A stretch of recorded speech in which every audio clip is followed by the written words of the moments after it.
So you have mental health issues and you want to know what to do. So this is part 2. This is the alternative health part.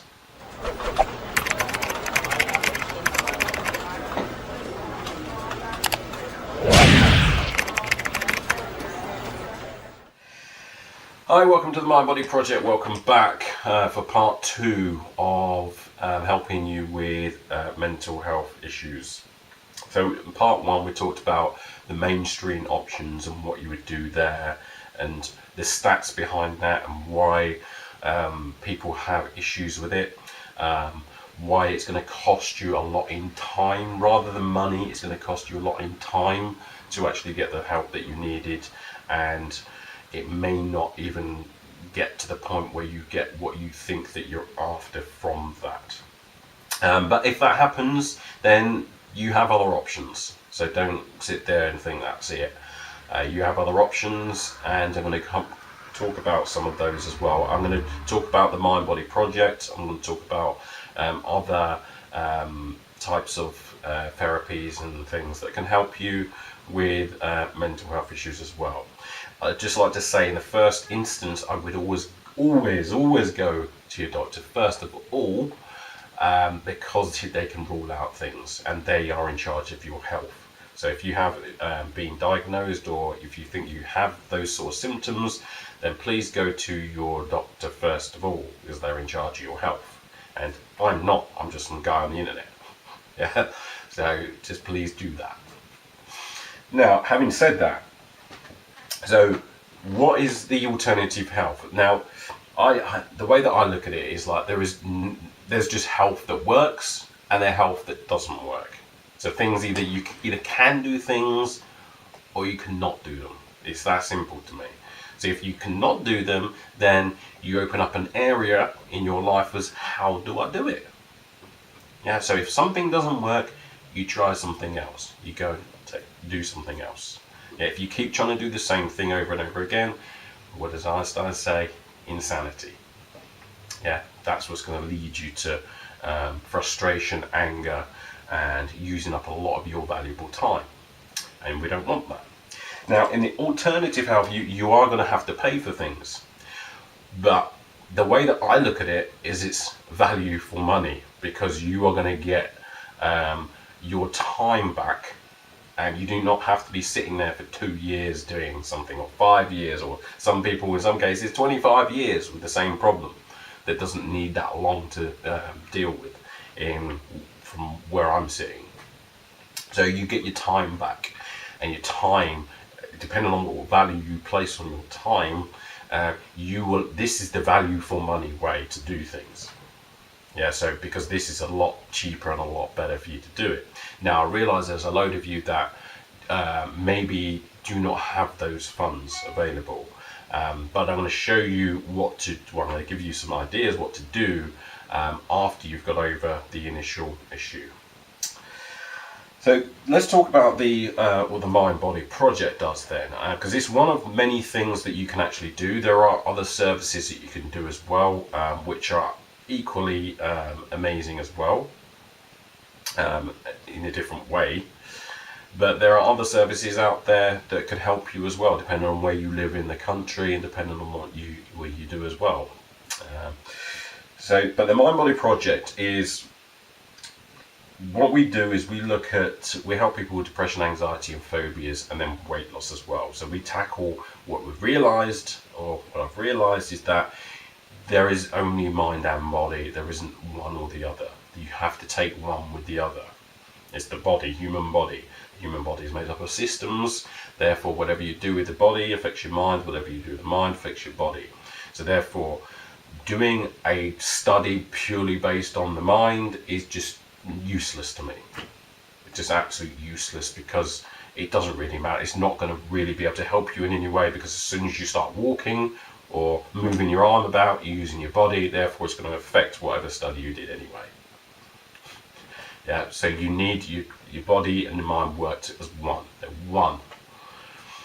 So because of that, there's a few techniques that I do use that actually take that into account. One of them is NLP. So I'm just doing an introduction to NLP course That's going to be out very, very soon. And a lot of, if you listen to the co-creators of NLP, which is neuro-linguistic programming, by the way, go and look it up. But if you listen to the co-creators, what they were doing was they were modeling, NLP is modeling, it's modeling excellence, excellent behavior. You model this person so that you can do the behavior that they're doing, and then you code it, or you get a technique from what they've done, and then you teach it to another person. That's basically what NLP is. Yeah, so you find someone who's excellent at something, which is what the co-creators of NLP did.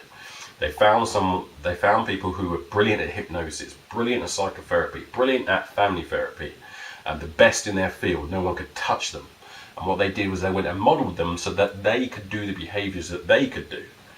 And then they went back and actually coded it down so that they could teach it to other people to do, so that they could produce those behaviors.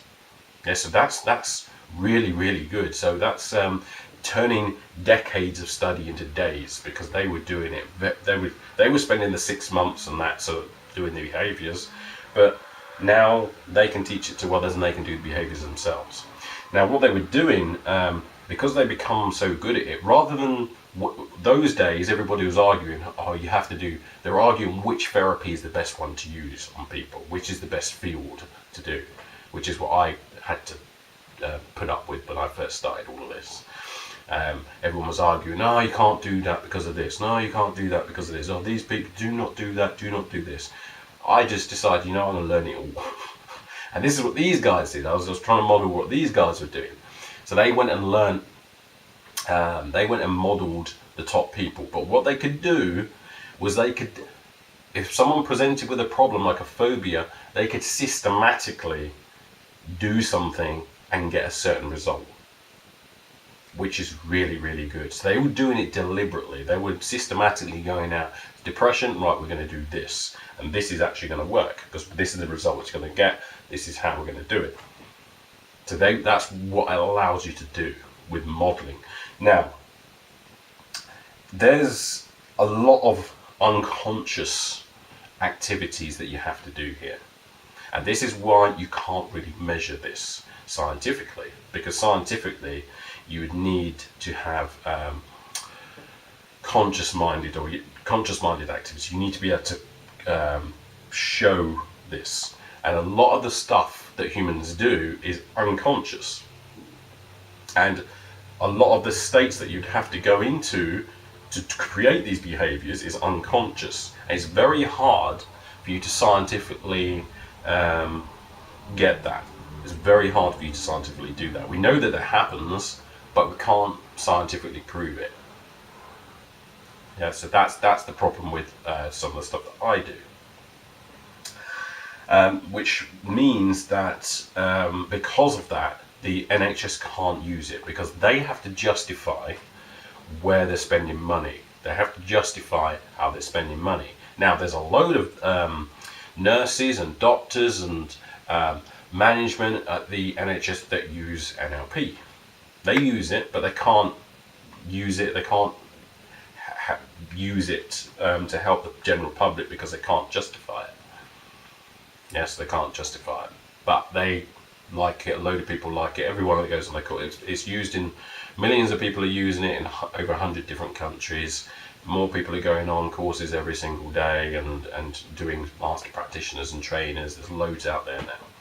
So that's just one of the things that I use. But the thing that gives me is that you're aiming for excellence, not the mean or the average, which is what you're doing in the mainstream. Yeah, so we're aiming for the stars. Now, you may not get to the stars, you may hit the moon, but at least you're aiming for high quality. That's what you're aiming for. Now, because you're using the unconscious mind, things are quicker. Things are so much quicker. That is why, rather than taking, I think it was a mainstream, up to 24 sessions to deal with a phobia, I can deal with that in about 10 minutes. And it'd be gone, not just coping, how to cope with it, it's gone, so you could actually, if there's a spider, you could actually pick up the spider, and you'll be okay. That reaction, that trigger does not go off.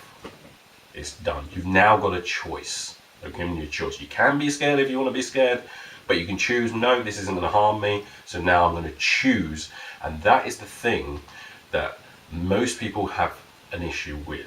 That's what mental health is to me, is that people do not have they think they don't have a choice, and they really do, but they just don't know how to make it so they do have a conscious choice. Yeah, because you're trying to use tools for your you're trying to use conscious tools when all the time it's your unconscious mind that's got the issue. Now, in what I do, I realize that, and then you have to work out how do you use those unconscious tools to get the result that you want to get. And that's what you've got to understand, is when they modeled excellence, they realized that excellent people always have control of their state, no matter what's going on externally. So how are they doing that? Because they realized you have to be in a certain state, and you have to be able to control your state, and that's what they can do. Now, a lot of the time, people with depression or stress, or stress is slightly different, and depression is slightly different, but anxiety or phobia is where, or even the schizophrenia, is where you do not have control over what's going on in your head. You're thinking you're hearing voices, for example, schizophrenia, where you do not know how to, that's an automated thing that's happening, and you do not know how to control it. Yeah, you need to know how to control it. But with NLP, then you realize that, hang on a minute, I can actually control that. I can actually move that voice, I can make it quieter, I can actually shift it to there, I can make it sound like Donald Duck, I can do whatever I want with it. And then I can get my brain to actually think that's funny. Or I can move it around or add something else in the background, or I can add music in the background. And it's actually could turn in from some mental health issue into an actual really good resource for you to use. So that's the shift that we're sort of making here. Rather than this, like in psychology, there's something wrong with you. The way that I look at it is, you've learned to do something that doesn't serve you well in this specific context or this situation. Yeah, so it's coming at the wrong time. I don't want to be panicked here. Yeah, maybe if there's a lion chasing me, then that's the time I need to be panicked. So I don't want to get rid of it totally. I just want to be panicked when a lion's chasing me. But when I'm standing in front of a crowd, then maybe this isn't the time to do that. But I need conscious control over that. And with the tools that I have, that's what you can do. Yeah, or traumas, if trauma's bothering you, and you keep having flashbacks of an image, being able to control that is something that, with the tools that I have, you can actually do something about. Yeah, because what you've got to realize is that it's not the external stuff. It's not out there that's the issue. It's it's your state that's the issue. It's how you deal with your state. So that is what the difference is between a lot of the stuff, especially the holistic stuff that I do, and what the mainstream would do. So using this way is quicker, tackles the cause. So now we're looking at the real cause. We're not looking at the symptoms, which is what we do. You go into a doctor's office, they've only got 10 minutes, bless them. They can't really do that much. You're going to tell them the symptoms, and they're based on what your symptoms you're telling them or showing them, they're going to give you a drug for it. It doesn't deal with how you got to there in the first place. It just deals with what's going on now. And they don't really teach you, or don't have enough time to teach you to actually, hey, this is what you need to do to actually stop that from happening. Yeah, we need to deal with it. You need to do this, get into this state, change your physiology, do this. No one teaches you that. You don't get taught at school, college, uni. So where do you get taught it from?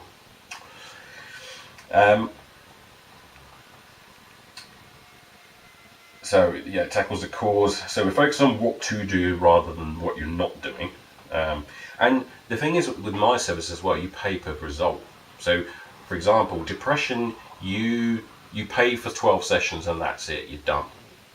Yeah. If it happens before 12 sessions, then you have coaching sessions afterwards to actually really excel your life.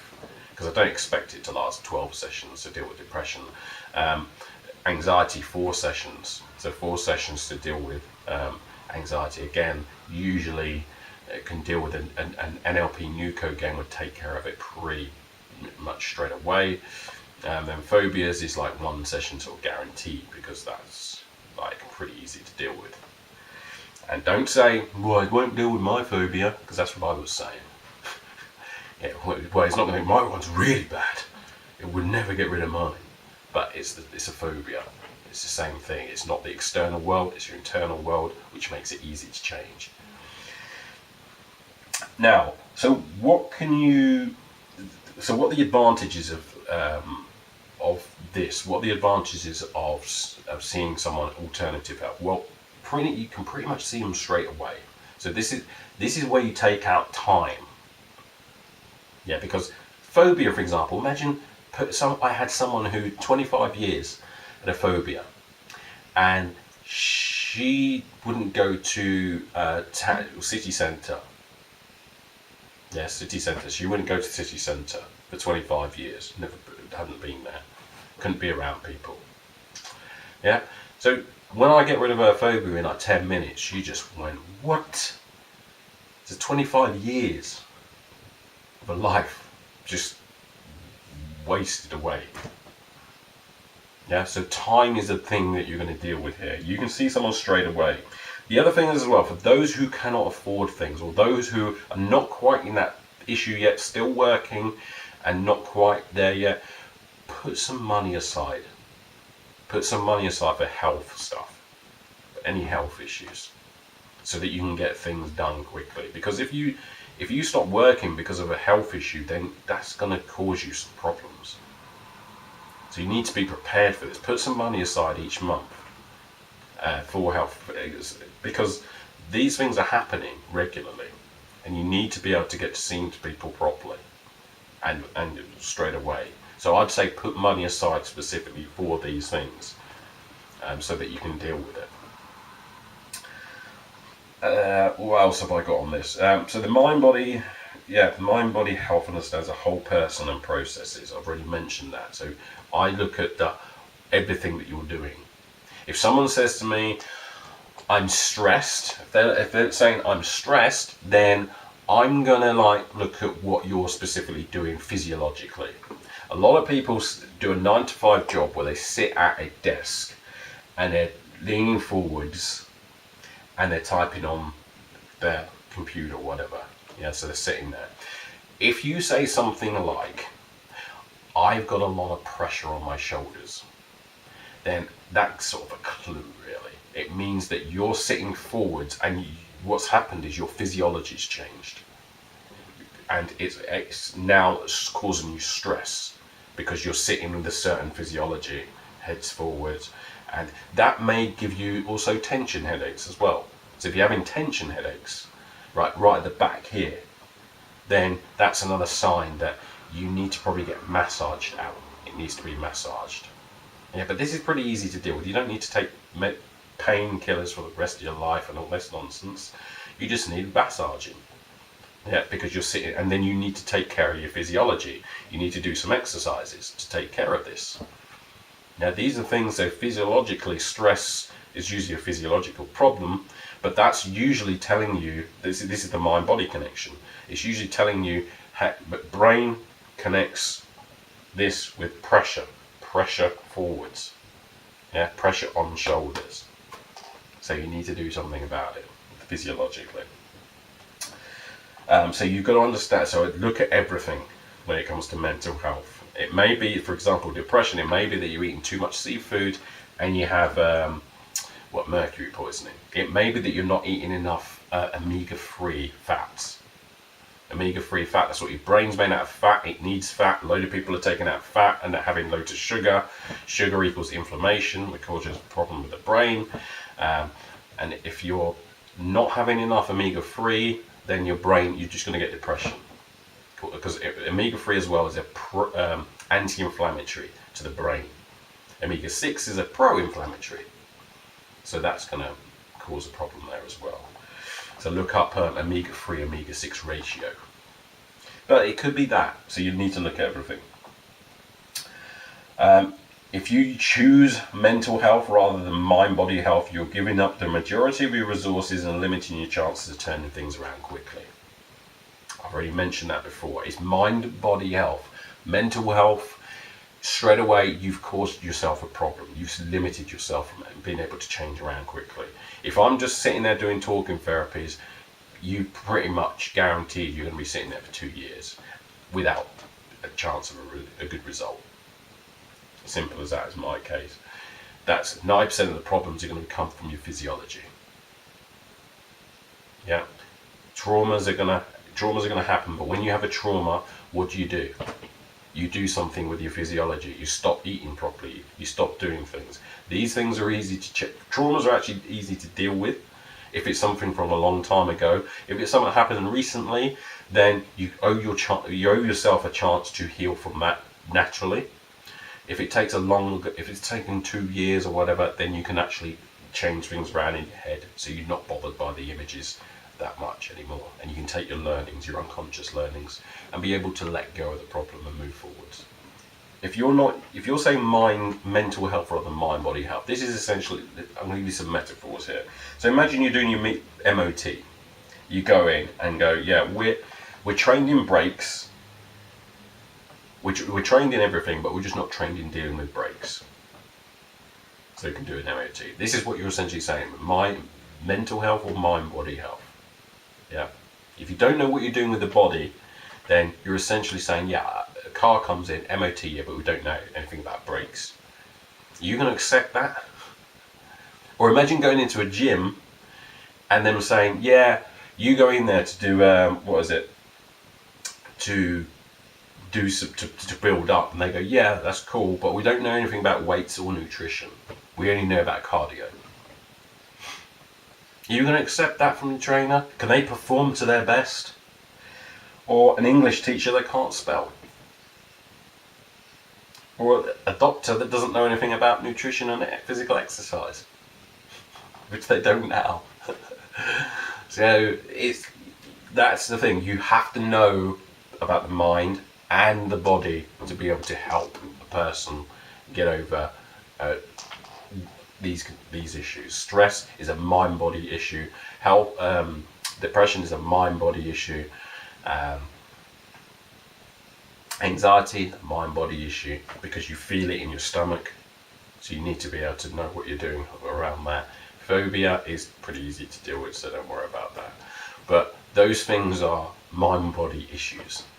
So if you keep sitting there and doing the talking stuff, nothing's going to happen. You can always improve.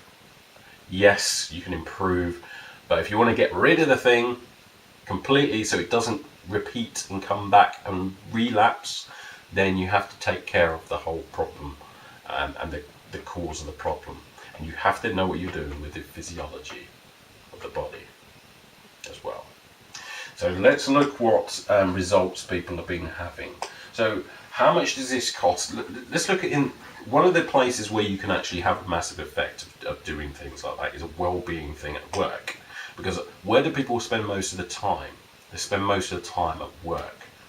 Yeah, a third of your life is spent at work. So how much does it cost mental health? It costs companies £26 billion a year. That's what it costs. So it's costing your company. It's costing everybody. Now, when people have this type of things that I'm talking about, mind, body, health, so coaching, then 77% improved working relationships. If you feel better, if you're in a better state, then and you feel good, then you're gonna, and other people are feeling good, then you're gonna actually have a better relationship with them. So it's gonna improve working relationships, improve relationships with supervisors. If you're feeling good, they're feeling good, then hey, it's a lot better, isn't it? Improve teamwork. If everybody's feeling better, if everybody's taking responsibility, which is another thing, a mindset thing, everybody is empowered and takes responsibility, it's going to improve teamwork. It's also going to improve 63% improved relationship with peers, 61% improved job satisfaction.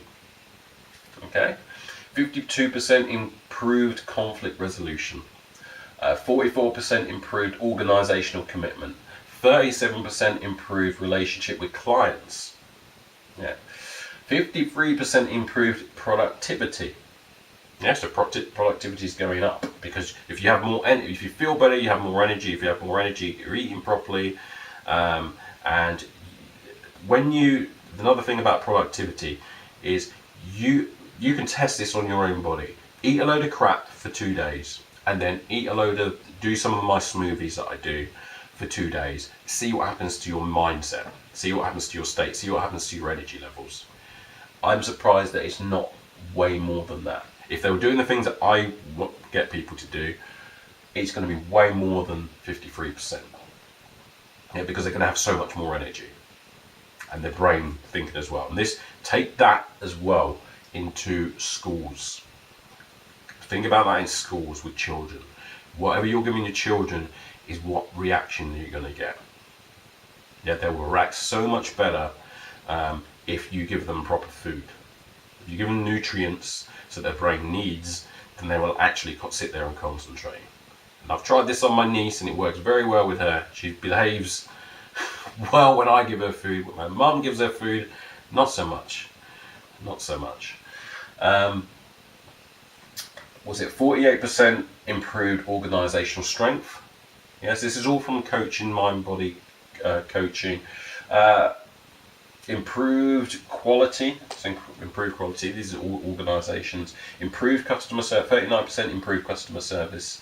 34% reduction in customer complaints. 32% retention in executives. So that's who received coaching. So that may have been executive coaching and another coaches as well. 23% cost reduction and 22% bottom line profitability from all doing or paying for this. Yes, the whole thing about the alternative health side is people do it because they get really good results. And it's not just one thing, it's a whole range of things. And as we've already said on part one, every $1 spent, these are Fortune 500 companies, they noticed they were getting $7.90 back return on investment. And also research shows that 6 times return on investment from doing coaching as well, and 529%, this is from another more research, 529% return on investment as well from doing these coaching activities. So a really good place to get this is at work, in a work environment where you're dealing with mind and body health issues. You have to do with everything at once. That's going to be the future. There are functional medicine doctors who realize this, so they're trained in meditation. They obviously can do the doctor stuff if they need to. They're trained in nutrients and nutrition, physical activity, social stuff, getting people in social groups, and helping people with sleep as well. So they know that all of these is vital to health, because your body and mind operate as a system. There's not mental health, there's only mind-body health. So I'll see you next time. Hope that's been informative. If you want more information on all the stuff that I've talked about, you can actually do, I have courses. You can pay £50 a month for gold membership, or £30 a month, and you get some of their courses. There's quite a few courses on there to go through all of the stuff that you need to know to actually, so you can take care of yourself. So because you need to take responsibility, and you need to make sure that you are in charge of yourself. You cannot give that responsibility away. It's far too important. So do your own research, test things on your own body, try things out, go and get some education and learn how to deal with things on your own. Yes, the doctor is there if you need it as well, and is a good resource for you, but you have to take responsibility. So I've got courses, I've got the intro to NLP coming very, very soon. That's coming soon as well. Content's done, just got to record it. But that'll be there as well, so you can actually have all access to all of these courses, £50 a month. I think there's about 15 courses now, so that's loads and loads of hours. And then you've also got the mini courses as well, which is, that's like over 30 hours as well. So you've got tons and tons and tons of content there available. So just go there and click the link, which should be around here, and you can go and have that as well. So thank you very much, and hopefully that's helped, and I'll see you on the next videos.